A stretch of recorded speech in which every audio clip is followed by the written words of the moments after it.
Alors, commence du commencement. On va parler découvrabilité du livre. Comment créer, gérer, enrichir les métadonnées du livre. Je me présenterai rapidement, peut-être juste en 3 mots. Je travaille au sein du groupe Média Participation. Je travaillais dans le passé sur un projet européen très très beau, numérique, et du coup les enjeux étaient vraiment sur la découvrabilité de nos titres sur les marchés internationaux.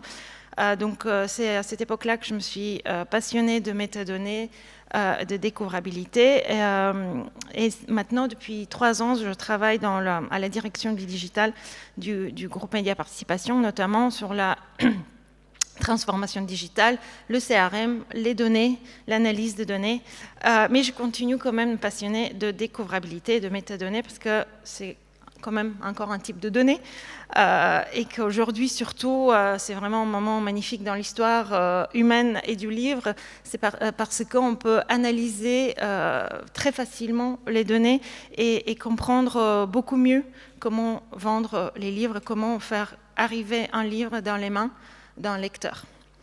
Alors, mais voilà, on va y aller petit à petit. Déjà, je pars de loin parce que je vais être juste sûre que tout le monde, on est un peu sur le même. Donc, je vais peut-être dire des choses que vous connaissez très bien, mais du coup, voilà, je vais essayer d'aller vite. Alors, déjà, comment est-ce qu'on découvre un livre ?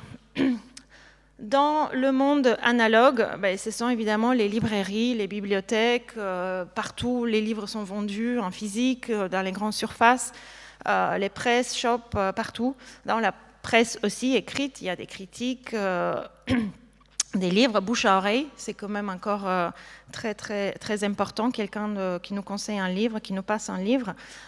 Dans le monde numérique, tout ça se passe évidemment en ligne, les sites e-commerce, les sites spécialisés dans la vente de livres numériques et papier, BookTok, les réseaux sociaux ont un peu remplacé le bouche à oreille dans le sens où ils l'ont même industrialisé. L'influence, les influenceurs, c'est un gros business, c'est un métier. Et en gros, c'est quoi ? C'est un bouche-oreille pas tout à fait, pas toujours objectif, mais quand même, ça fait un peu le même, ça voilà, mimique l'ancien bouche-oreille. On découvre les livres grâce à des algorithmes de recommandation, on va voir tout ça après. On découvre dans nos applis de lecture à nous. Mais là, on a 2 problèmes. Je pense qu'on a plein de problèmes, mais personnellement, moi, j'ai 2 problèmes. La découverte numérique. Le premier problème, c'est que, alors, on entre dans une librairie, qu'est-ce qu'on voit ? Il y a beaucoup, beaucoup de livres face à nous qu'on voit. Donc, en 10 secondes, je pourrais voir 200 livres.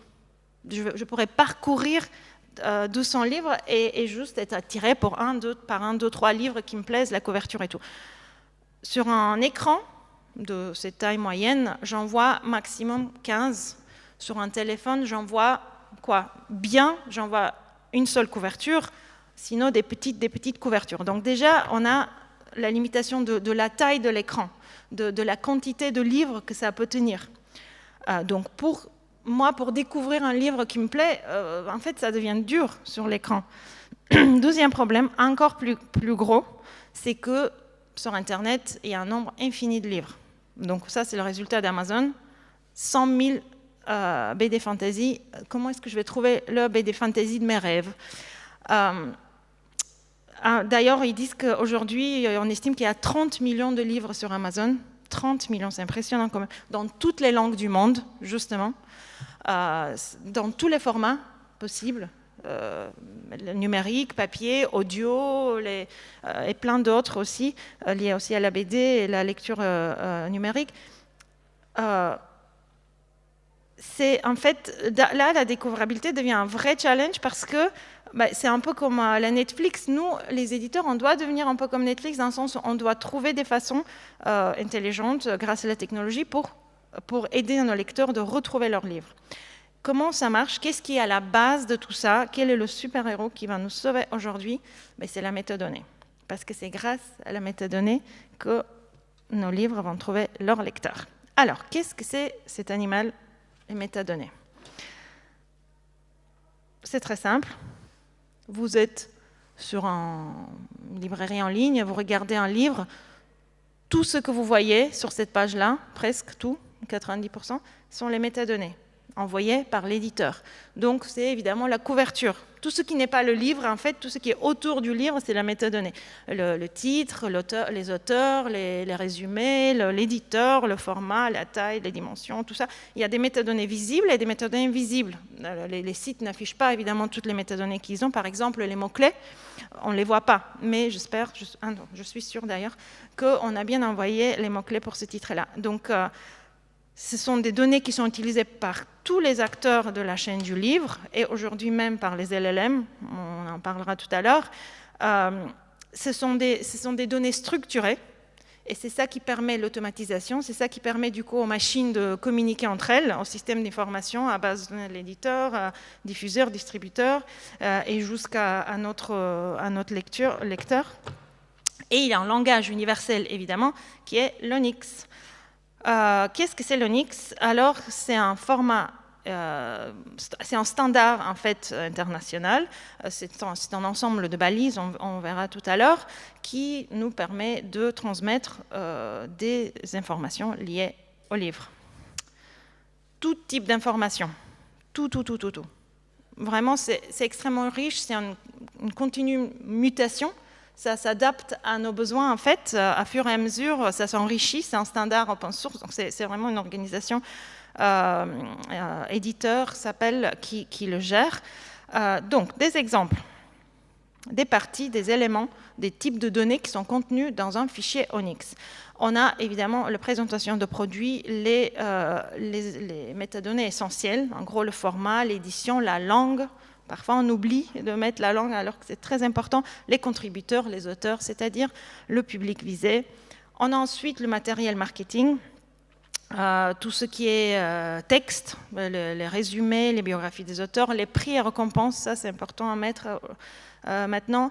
On peut même mettre des événements. Si j'ai une tournée d'auteurs, c'est très crucial, c'est une nouveauté très importante pour moi. Moi, je veux transmettre à toutes les librairies en ligne qu'il y a une tournée de cet auteur à telle et telle date. Je peux le mettre dans l'ONIX. Les produits liés, ça aussi, c'est souvent négligé, mais en fait, c'est très important pour la découvrabilité. Si on pense à la BD, où il y a 14 séries spin-off Torgal en plus de la série principale, j'exagère, mais il y a au moins 5, et plein de tomes. La série, elle est, je pense, à 34.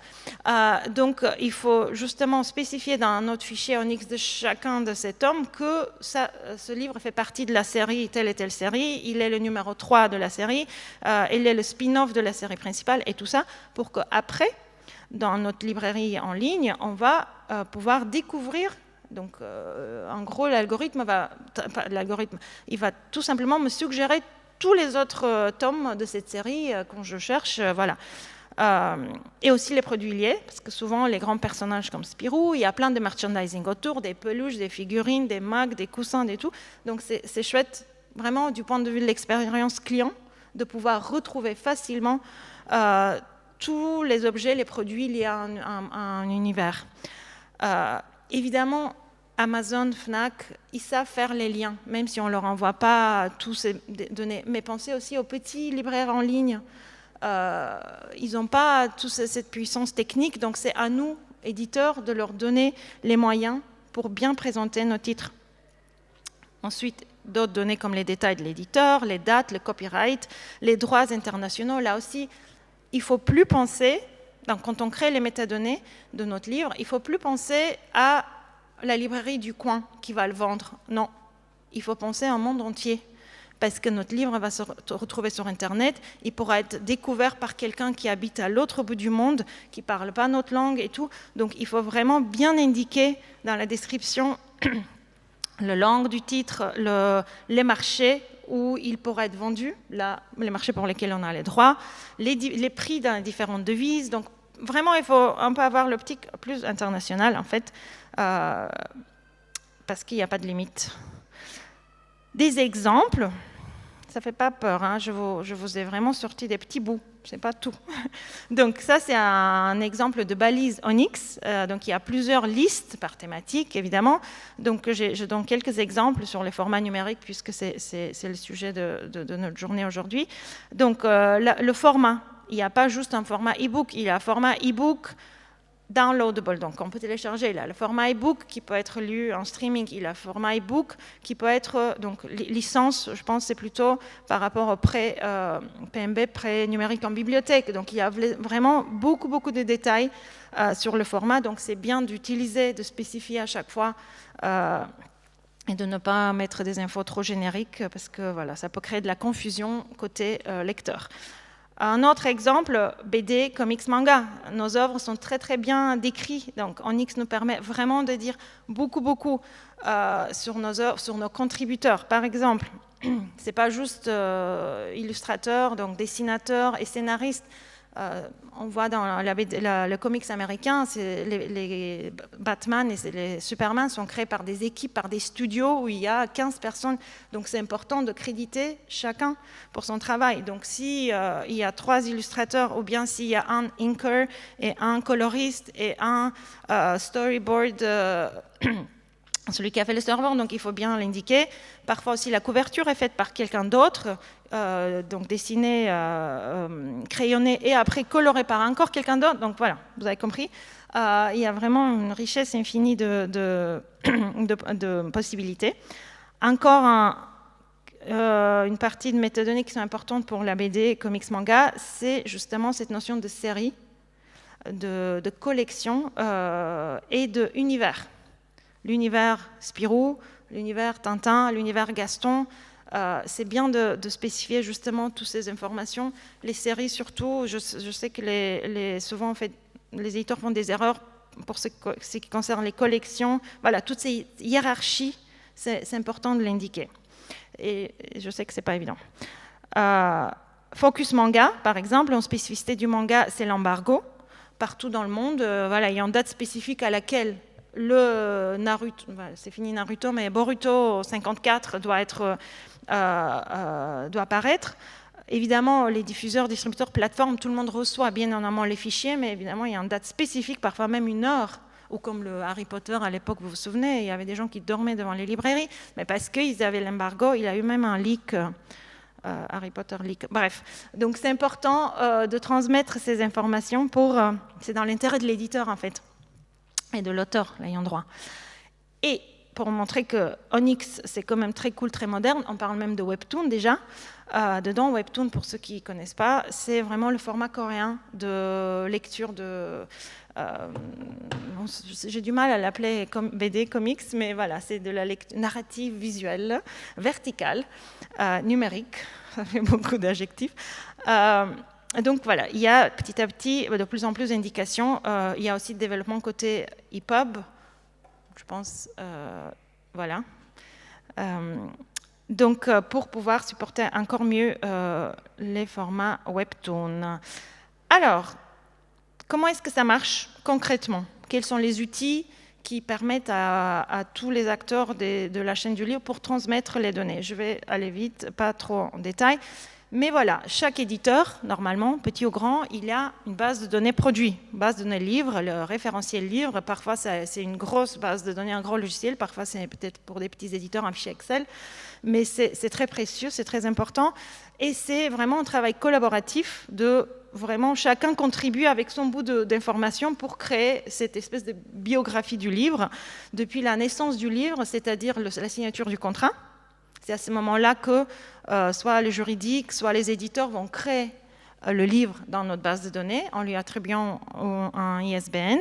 Et c'est à partir de là que les différents services vont ajouter des informations. Parfois, ça dure très longtemps parce que la BD, par exemple, le contrat est signé 3 ans avant la parution du livre. Donc, et parfois même, les données sont mises à jour après publication. Donc, c'est tout un parcours. Le marketeur va mettre, par exemple, le résumé marketing. Le juridique va indiquer les droits. La fabrication va indiquer la taille, le poids, le papier, les dimensions, ou bien la version du fichier numérique. Les commerciaux vont mettre les prix et tout ça. Les argumentaires de vente. Donc, c'est vraiment teamwork. Ensuite, le fichier en X est généré, soit directement dans le système informatif de l'éditeur, soit par un prestataire externe, et est envoyé, donc ici on parle vraiment de numérique, aux plateformes d'agrégation, les agrégateurs, ou bien directement aux distributeurs numériques. Eux aussi, évidemment, voilà, leur base de données communique avec notre base de données, ils reçoivent l'ONIX. Ici, je donne juste des noms, à gauche, plus international, à droite, plus francophone, d'acteurs, mais ce n'est pas du tout une liste exhaustive.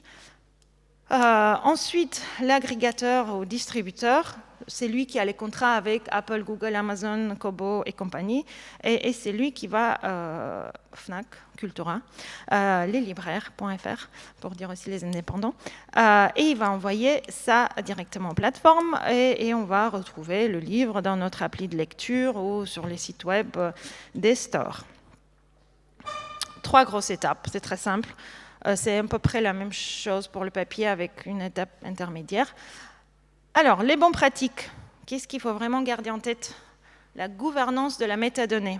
Qui est le propriétaire de la métadonnée? Qui a intérêt de garder le contrôle sur le métadonnée? L'éditeur. Ça lui appartient. Ça fait partie du livre. C'est lui qui connaît mieux le livre.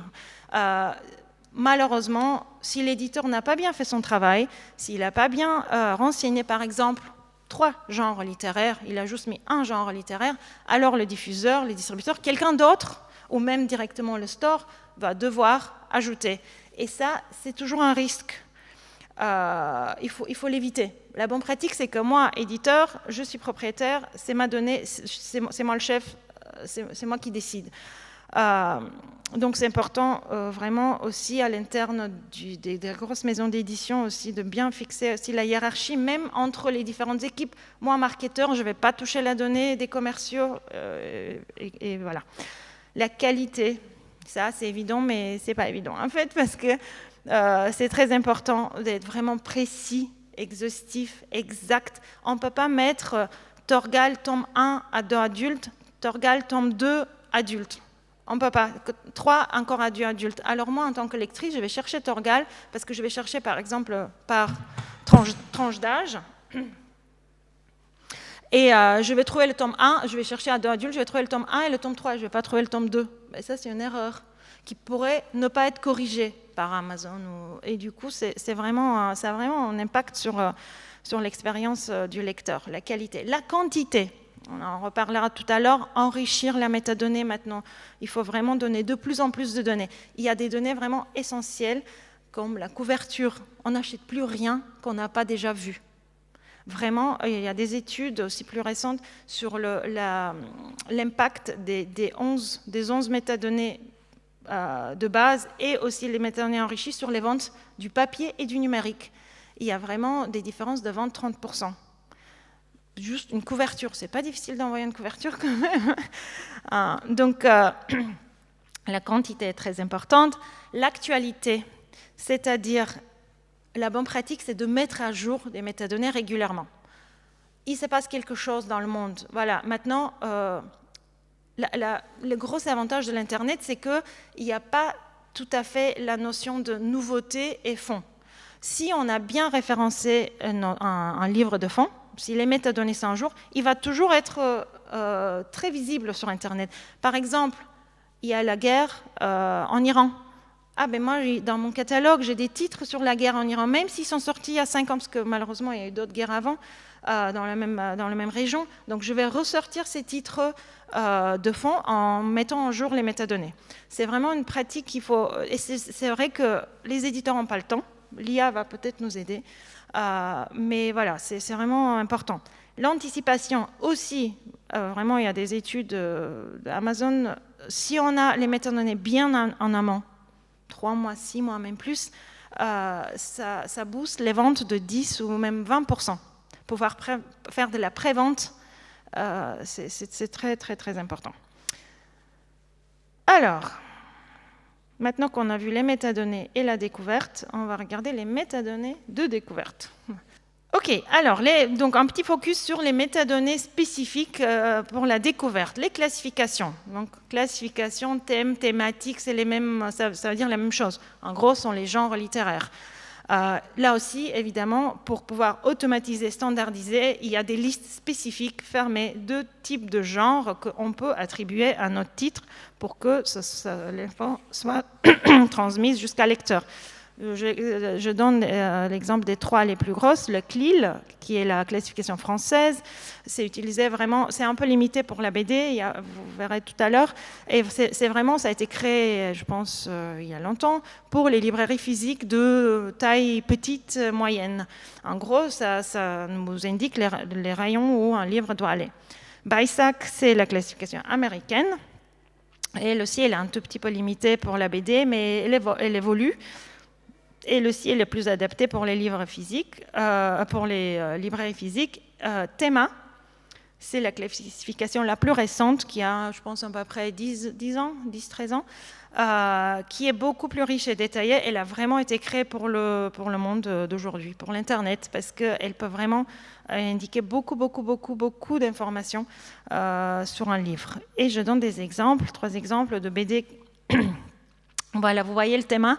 Donc déjà, je commence par les BISAC et CLIL. Voilà, un Lucky Luke, c'est action-aventure et humour. Et classique et bande dessinée, tout public selon CLIL. Alors que selon Théma, c'est déjà, dans Théma, il y a maintenant de plus en plus de codes qui décrivent le style du dessin. Est-ce que c'est des grands nez? Est-ce que c'est réaliste? Est-ce que c'est plutôt asiatique? Est-ce que c'est... D'ailleurs, même éditeur, donc c'est l'organisme qui gère cette classification Théma, ils nous demandent de les aider à définir un peu les styles de la BD franco-belge. Donc, il y a vraiment toutes ces informations-là. Le fait que c'est un western, le fait que ça se passe pendant la guerre civile aux États-Unis, vraiment l'époque spécifique, le territoire un peu historique et culturel. Donc, on peut vraiment, les 3 derniers liens sont les qualifiants avec lesquels on peut vraiment indiquer l'époque historique, le lieu géographique, le lieu plutôt, je pense, culturel. Donc, vraiment très riche. Et juste pour info, Amazon utilise Théma, Kobo, je pense aussi, ou bientôt utilise Théma parce que on ne peut pas ranger une librairie de 30 millions de livres avec 5 genres BD. Non, on a besoin de beaucoup plus. Parce que sinon, on va arriver à BD Fantasy 100 000 résultats. Pareil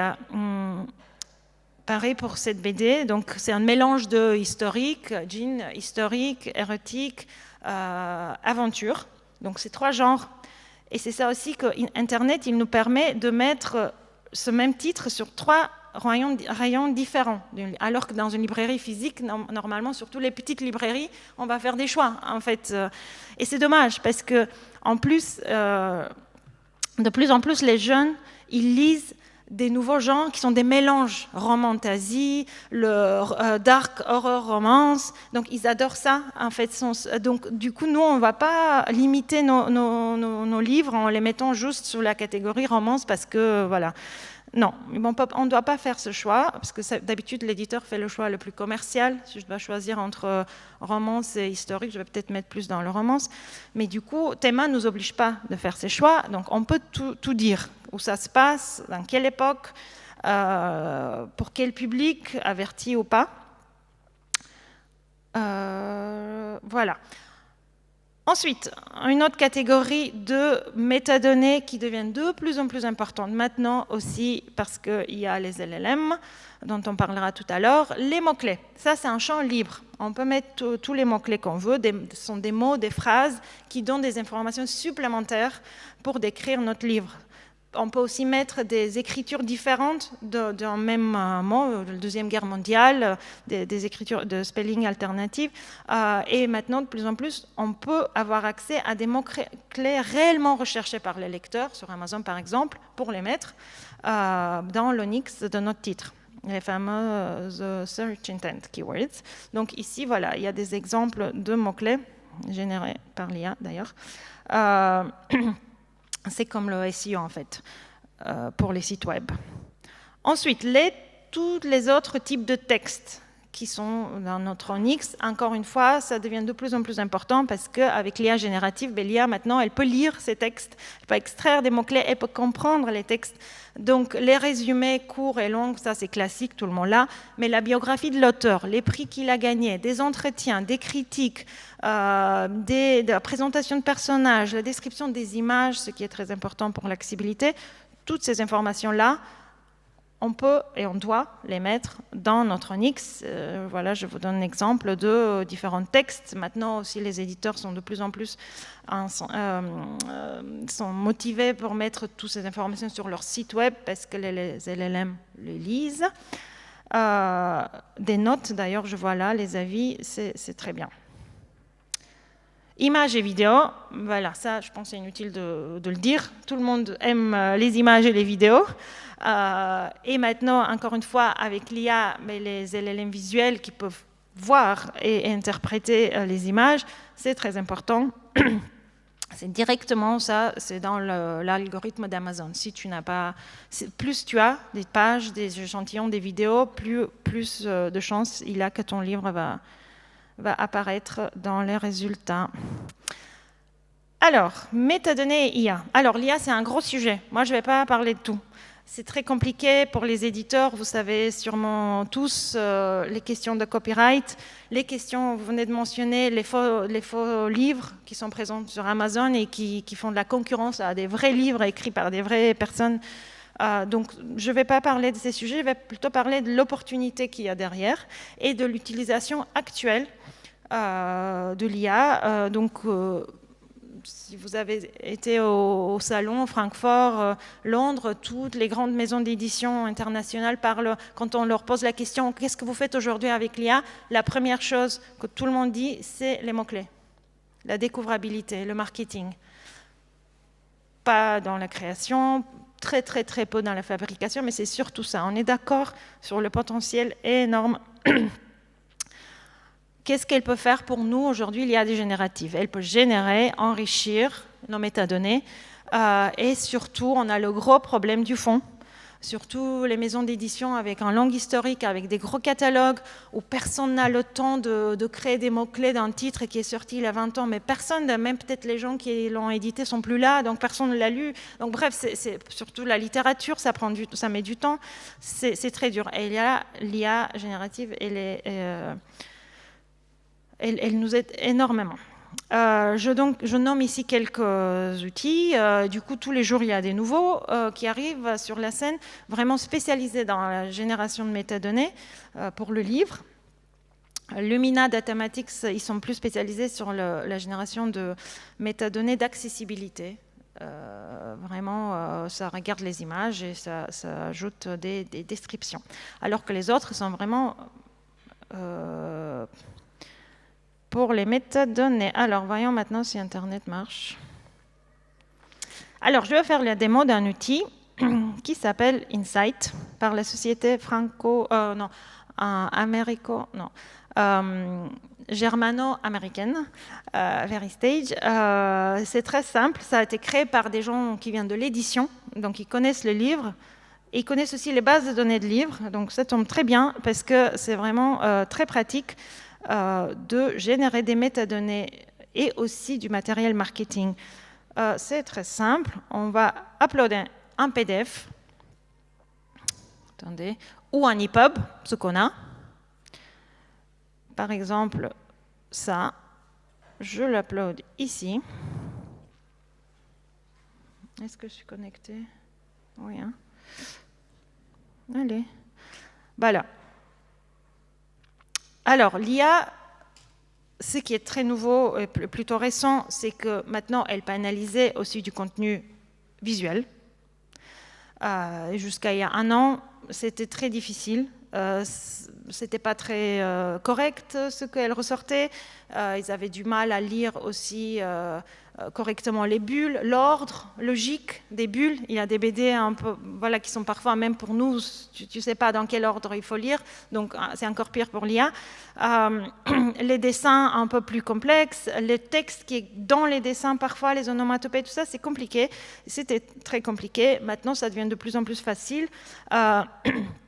Donc, elle peut ressortir plein de choses, mais c'est bien quand même de la guider un peu. Tout ça pour dire que la société Veristage, ils ont développé des prompts qui sont vraiment spécifiques par type de livre pour aider un peu à l'IA à extraire les métadonnées. Donc, c'est bien de spécifier de quoi il s'agit. On peut mettre le titre s'il n'est pas déjà, voilà, il est déjà mentionné. Le type aussi, encore une fois, pour avoir des résultats plus pertinents, c'est bien, encore une fois, de lui dire le style du titre. Est-ce que c'est un manuel scolaire? Est-ce que c'est de la fiction sérieuse? Est-ce que c'est de la fiction légère? Donc, vraiment, plus on lui dit, mieux c'est. Donc, c'est de la fiction légère. La langue, il va la détecter tout seul, mais je peux le dire. Et donc, voilà, je clique ici. Mais là, je ne vais pas cliquer pour charger le titre, parce que je l'ai déjà, évidemment, préparé en amont.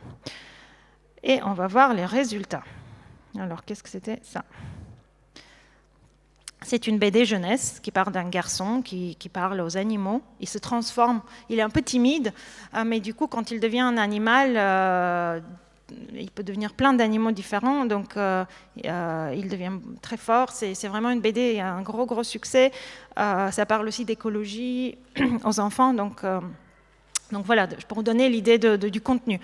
Donc, 2 minutes plus tard, on a déjà des résultats. On a les métadonnées de base, le titre, les auteurs, les classifications fameuses dont je viens de vous parler, la CLIL, les BISAC, les thémas. Ici, il a fait une erreur, par exemple. Il a dit que c'était un manga. Il a de l'anthropomorphisme dans le livre, parce qu'évidemment, l'enfant, il se transforme, mais ce n'est pas du manga. Donc ça, l'humain qui va lire derrière, il va corriger. Les thémas, les âges, il a bien compris plein de choses. Il nous sort un peu les topics, de quoi il parle en général, les éléments de l'histoire, ça c'est vraiment plus pour le marketing, plusieurs types de descriptions, les descriptions globales de quoi ça parle, le tome 1, les personnages. Ça, par exemple, si on veut le mettre sur notre site web ou envoyer à Amazon, c'est précieux en fait, la présentation des personnages. Les locations, ça, à voir si ça peut être intéressant. Les lieux, ça passe l'histoire, c'est plutôt pour le marketing, s'ils veulent faire un post. Donc ça, c'est vraiment la métadonnée de base. Ensuite, il y a les métadonnées marketing, les mots-clés génériques, les mots-clés search intent, les mots-clés qui ont vraiment été recherchés par quelqu'un. Donc, comme vous voyez, il y a plein d'autres BD ici.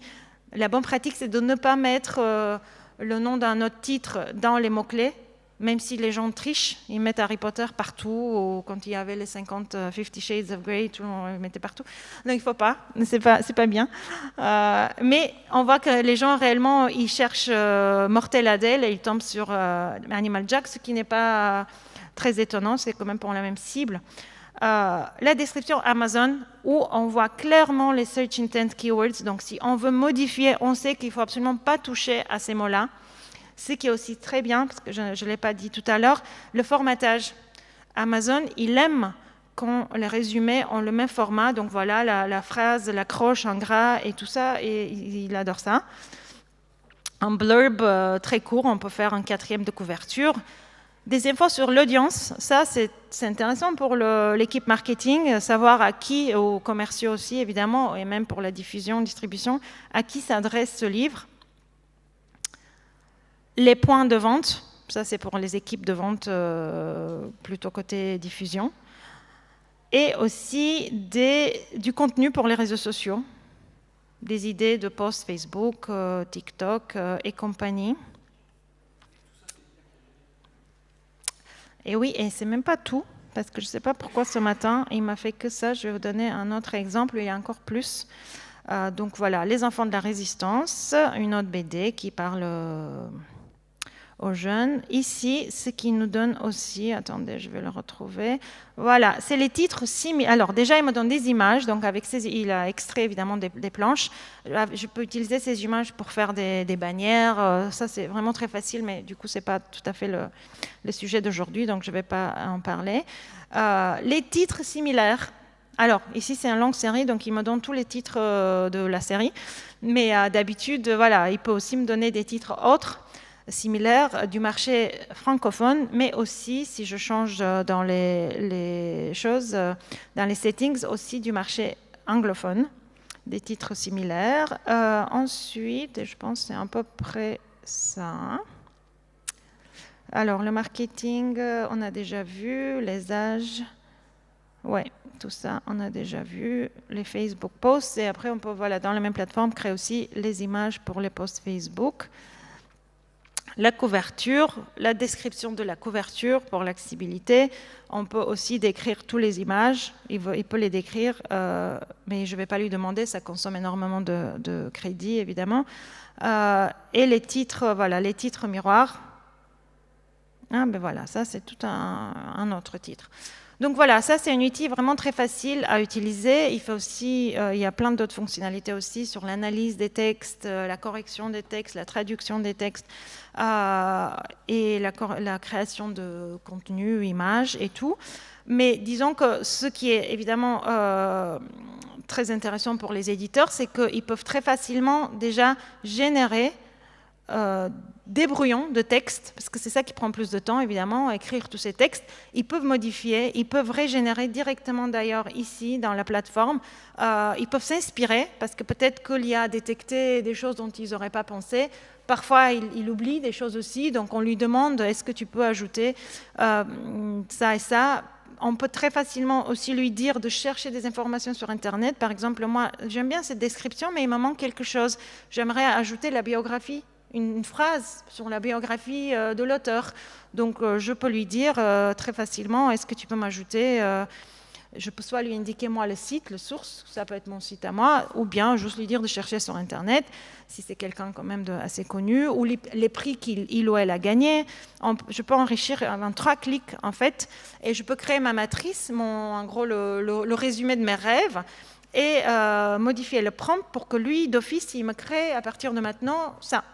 Je peux aussi lui donner plein de résumés de contenu qui vient de mon site à moi et lui dire, moi je veux bien que tu imites le ton, le style de notre maison d'édition, parce que si on s'adresse aux enfants, on va parler voilà, avec un langage un peu plus voilà, un peu plus spécifique, donc, ou bien si ce sont des textes scientifiques, là aussi évidemment il y a tout un registre. Donc, lui va apprendre. Et ce sont toutes les LLM que vous connaissez là-dedans. Je peux aussi choisir. Attendez, où est-ce que c'était il y a ChatGPT, il y a Claude. Et d'habitude, voilà, ils nous donnent des conseils, l'équipe de support. Utilisez Claude plutôt pour une écriture plus belle, plus littéraire. Utilisez ChatGPT plutôt pour du raisonnement. Par exemple, chez nous, un éditeur, il avait besoin de sortir les caractéristiques physiques de tous les personnages principaux. Donc ça, on lui a demandé. Il faut souvent lui rappeler de ne pas inventer s'il ne trouve pas l'info. Donc voilà. Je pense là, on apprend tous petit à petit dans notre quotidien à communiquer avec les IA. Donc voilà, il y a les bonnes pratiques à suivre. Donc, au quotidien, nous pourrions connecter un outil comme celui-ci à notre base de données interne pour que ça synchronise. Toutes les nouveautés, je suis un éditeur, je sors 20 titres par mois, je mets les 20 titres là, mon équipe retravaille tout. Une fois que c'est approuvé, ça passe dans ma base de données et du coup ça va finir dans les Onyx. Et l'autre gros avantage, c'est le fond. Mes 1000 titres de mon catalogue, je peux les ingérer en une fois avec l'aide de l'équipe. Je peux extraire uniquement, peut-être pour commencer, les 2-3 métadonnées qui sont les plus importantes, comme les mots-clés et les descriptions. Ou bien je veux faire une mise à jour. J'ai déjà des métadonnées, mais il y a 20 ans, donc je voudrais avoir des choses un peu plus modernes. Pareil, je peux en gérer en masse. Et donc le logiciel, donc ils sont hébergés en Europe. Il va être encore une fois lié à ma base de données. Il va synchroniser des milliers de métadonnées en 24 heures. Donc voilà. Il y a toujours, évidemment, attention, ça on n'arrête pas de le dire assez, mais besoin de vérification humaine. Il faut peser en fait les risques, les avantages et les inconvénients. Pour les nouveautés, évidemment, il faut absolument tout vérifier, corriger, c'est crucial. Avant publication, c'est vraiment crucial. Si j'ai 10 000 de fonds, Est-ce que je vais avoir le temps de tout vérifier? Non, je vais vérifier des échantillons. Du coup, c'est du travail, ça prend quelques mois pour travailler avec les équipes de VeryStage pour un peu faire du fine-tuning, modifier légèrement un prompt, tout ça. Donc, l'avantage de tous ces logiciels que je vous ai montré aussi, les autres, les concurrents, c'est que c'est encore tout nouveau et on apprend ensemble. Ce sont souvent des gens tech qui ne connaissent pas bien l'édition, c'est-à-dire qui connaissent mais pas vraiment bien comme un vrai éditeur. Donc c'est toujours un travail d'équipe, ils se nourrissent de nos besoins, de nos use cases et ils améliorent l'outil et ils le rendent beaucoup plus pertinent pour nous. Donc ça c'est chouette. Ah, pardon. Donc voilà, ça c'est l'IA, une partie. Je ne sais pas quelle heure il est. Je dois me dépêcher ou... Mais on arrive un peu à la fin. Je ne sais pas si vous avez des questions. Et souvent, voilà, je ne connais pas maintenant le modèle de tous ces outils, mais celui-ci, par exemple, il ne coûte pas plus cher qu'un abonnement à ChatGPT mensuel. Et ils ont aussi des prix pour des petits éditeurs, donc c'est tout à fait accessible en fait. Et je pense que c'est pareil chez les autres. Alors, vous avez compris, les métadonnées enrichies, les métadonnées de qualité, sont les métadonnées qui sont compréhensibles à la fois par les humains, mais aussi par les machines. Les machines, justement, les algorithmes de recommandation. À la base, donc, il y a différents types d'algorithmes. Il y a le filtrage collaboratif qui se base plutôt sur la personne. Si moi j'ai acheté A et B, alors toi qui as acheté A va peut-être aussi vouloir voir B. Donc ça, c'est vraiment centré sur les utilisateurs. Alors que les autres gros algorithmes sont vraiment concentrés sur le produit, c'est-à-dire, dans notre cas, le livre. Je vous donne ici l'exemple d'une plateforme de lecture type Babelio, qui s'appelle Glyph, je ne sais pas si vous connaissez. Donc leur vrai avantage, c'est que voilà, ils sont très dans la technologie. Évidemment, maintenant, toutes ces plateformes, Goodreads, Babelio, Glyph, ils ont compris, elles sont gratuites pour les lecteurs, mais du coup, après, les éditeurs, les sociétés derrière vont revendre les informations, vont proposer un service aux éditeurs de moteurs de recommandation à plugger à leur propre site web parce qu'ils ont énormément de données d'utilisation, de lecture de leur côté, de préférence, d'envie, de wishlist et tout ça. Donc c'est une vraie ressource en fait, c'est de l'or presque. Notre meilleur ennemi Amazon, le fameux algorithme A10 dont tout le monde parle depuis 6 mois, c'est le buzz. Qu'est-ce qu'ils ont? Ils ont changé plein de choses. Maintenant, ils regardent aussi la réputation de l'auteur, de l'éditeur à l'externe. Mais ce que je voulais ici vous montrer, c'est surtout l'importance croissante des mots-clés, des images et les mots-clés cachés. Donc les mots-clés vraiment recherchés et les mots-clés cachés. Donc les critiques, reviews, vous voyez, tout ça c'est du texte qui est extrêmement important pour le GEO.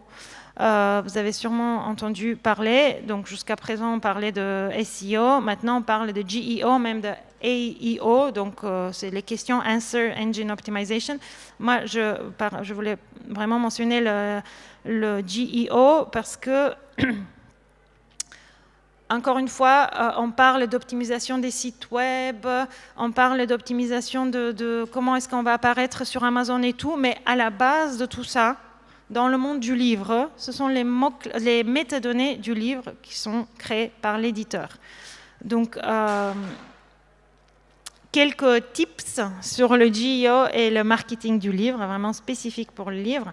Donc, c'est important d'avoir, encore une fois, des métadonnées riches, précises, des descriptions adaptées pour l'IA, où c'est plus intriguant. En fait, l'IA adore le sentiment. L'IA, par exemple, adore les commentaires dans les réseaux sociaux qui disent « Ah, en lisant ce livre, j'ai pensé à ma grand-mère quand j'étais petite et tout ». Ils adorent le drama, en gros, tout simplement. Donc, c'est pour ça qu'il faut mettre du contenu avec, il ne faut pas exagérer et se ridiculiser évidemment, mais du contenu vraiment personnel, pas juste une description sèche de, voilà, ce livre, il parle de la Deuxième Guerre mondiale. Non, il parle de la souffrance, des vies humaines. Donc voilà, je donne un exemple après, mais c'est très important de garder ça en tête, le sentiment. Le contenu thématique complémentaire, c'est-à-dire tous les textes complémentaires que je viens de citer, des articles, des critiques, des entretiens avec les auteurs.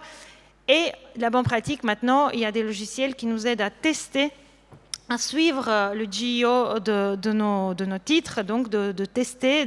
En gros, on pose une question à Google, et évidemment, on a au tout début la réponse de l'IA, voir si notre livre va apparaître. Il faut être dans les 10 premiers sites web que le LLM va chercher sur Google. Pour apparaître dans la petite description qui maintenant arrive tout de suite là, il faut vraiment avoir un ranking très très élevé. Voilà l'exemple. L'ancien résumé. Un roman captivant, impossible à lâcher. On s'est endormi. Le résumé optimisé GEO. On enquête. Voilà, je vous laisse lire, mais il y a plus d'action, il y a plus d'intrigue.